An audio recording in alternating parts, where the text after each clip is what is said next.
I hope आपके घुटनों में बिल्कुल फिट हो गया होगा सेक्शन नंबर 10 बिल्कुल बढ़िया तरीके से। तो कुछ बच्चे कह रहे हैं सर 10 का दम, तो हम समझ में आ गई बात कि सेक्शन 10 10 का दम। अब इसको याद कैसे करें? तो section 10 of Indian contract secret code उसका मैं आपके लिए लेके आया हूँ। तो उसके लिए एक सीक्रेट कोड के लिए गाना सुनते हैं छोटा सा। उस गाने को याद करना है, तो वही सीक्रेट कोड है ये। चल चल चल चल चल री चल मेरी राम प्यारी, चल चल री चल मेरी राम प्यारी, रब ने बनाई जोड़ी हमारी, चल चल री चल मेरी राम प्यारी। ठीक है, तो यही आज का कोड है, बिल्कुल बहुत बढ़िया गाने के साथ। तो क्या गाना गाया बच्चन साहब ने? सर ये गाना पता नहीं कहाँ से लाते हो आप, दिमाग की कौन सी गलियारों से खोजते हो। ठीक है, तो यही राज की बात है कि कोड बनाने के लिए कहीं ना कहीं, है ना, मुझे बहुत सोचना पड़ता है, तो ताकि तुम्हें ये बात याद रहे। अब तुम्हें गाने से याद कराऊंगा ना, तो वो चीज़ हमेशा याद रहेगी, राइट, ज़िंदगी भर याद रहेगी। ठीक है, तो बस यही एक मेहनत है आप लोगों के लिए, ताकि आप टारगेट को पूरा कर सके, पूरे में से पूरे नंबर लाने का। तो बच्चन साहब ने गाना क्या गाया? चल चल रही चल मेरी राम प्यारी। तो भाई यही सीक्रेट कोड है, चल चल चल। मेरी हिंदी में लिखेंगे, इसलिए मेरी से कोई कोड नहीं है, मेरी राम प्यारी। ठीक है, अब चल चल चल ओ मेरी राम प्यारी। ठीक है, अब राम प्यारी कैसे चलेगी? राम प्यारी चलेगी एकदम fast and fast and furious. ठीक है, तो क्या याद रखेंगे? चल चल रही चल ओ मेरी राम प्यारी, फास्ट एंड फ्यूरियस। एंड लिख रहा मैं, एंड लिख रहा हूँ।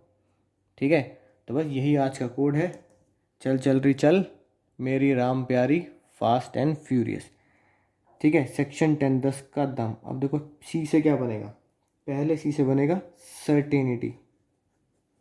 तो क्योंकि वो सीक्वेंस में नहीं है, कैसे भी याद कर सकते हो। सर्टेनिटी, सर्टेनिटी मतलब समझ गए ना, कि कॉन्ट्रैक्ट में जब भी हम कोई भी एग्रीमेंट बनाएंगे तो वो सर्टेन होना चाहिए, यानी कि उसमें कोई हवाई बातें नहीं होनी चाहिए, बिल्कुल सर्टेन होना चाहिए। कि जैसे मैंने एग्जांपल दिया दवाई वाला, कि मेडिकल स्टोर पर जाके कह रहे हो सर कोई भी दवाई दे दो, आज तो खानी है बस दवाई दे दो, तो कुछ भी दवाई नहीं, सर्टेन बताना पड़ेगा कि ये दवाई देनी है। Agreement must be certain. दूसरा है कैपेसिटी ऑफ अ कॉन्ट्रैक्ट, यानी कि कॉन्ट्रैक्ट की कैपेसिटी, यानी कॉन्ट्रैक्ट करने लायक।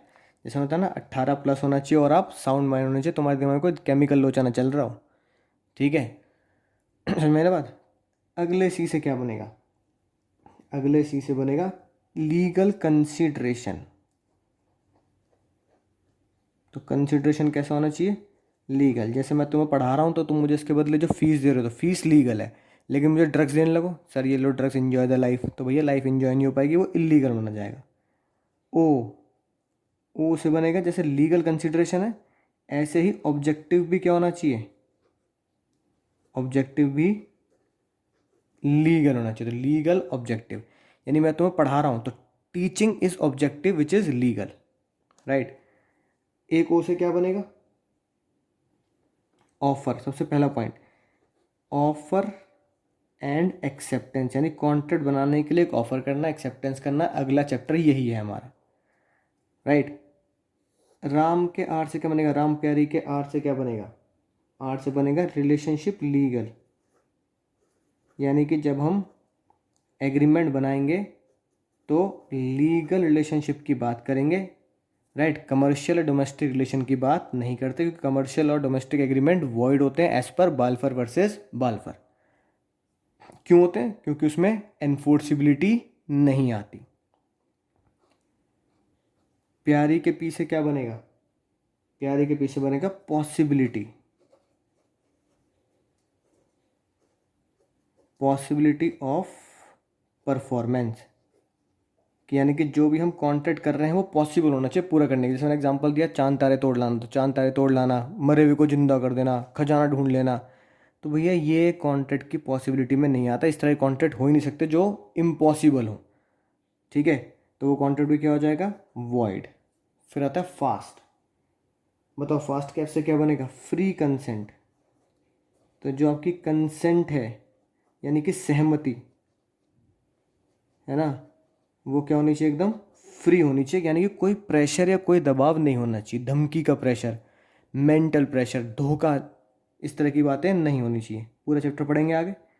एन से क्या बनेगा? नॉट एक्सप्रेसली डिक्लेयर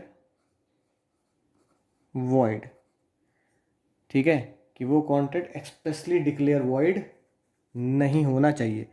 तो ये पूरा हम पढ़ेंगे आगे जाके कि वो जो कॉन्ट्रैक्ट हैं जो कानून ने पहले से मना कर रखे हैं कि इस तरह कॉन्ट्रैक्ट नहीं करना, जैसे रिश्वत के कॉन्ट्रैक्ट, ठीक है, समय ना बात, बाल विवाह, इस तरह कॉन्ट्रैक्ट, राइट, मार पिटाई कॉन्ट्रैक्ट, जो पहले से मना है वो मत करो। उसके अलावा जो कॉन्ट्रैक्ट हैं वो वैलिड होंगे, इसलिए वो कॉन्ट्रैक्ट आप कर सकते हैं, वही एग्रीमेंट कर सकते हैं जो वॉइड नहीं बता रखे।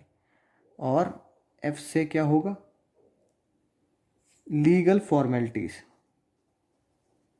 जो फॉर्मेलिटी है वो लीगल, जैसे मैंने आपको एग्जांपल दिया, अगर घर खरीदने बेचने का कॉन्ट्रैक्ट करना है, प्लॉट खरीदने बेचने का कॉन्ट्रैक्ट करना है, तो वो रिटन में ही होगा, फॉर्मेलिटी उसमें होनी चाहिए, जैसे मैंने अपना कॉन्ट्रैक्ट दिखाया था आपको, ठीक है, उस पर स्टैम्प होनी चाहिए कंपनी की, मेरे साइन होने चाहिए, विटनेस के साइन होने चाहिए, तो लीगल फॉर्मेलिटीज, राइट।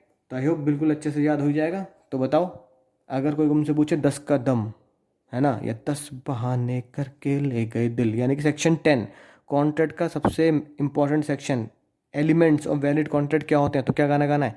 चल चल री चल मेरी राम प्यारी, फास्ट एंड फ्यूरियस, राइट।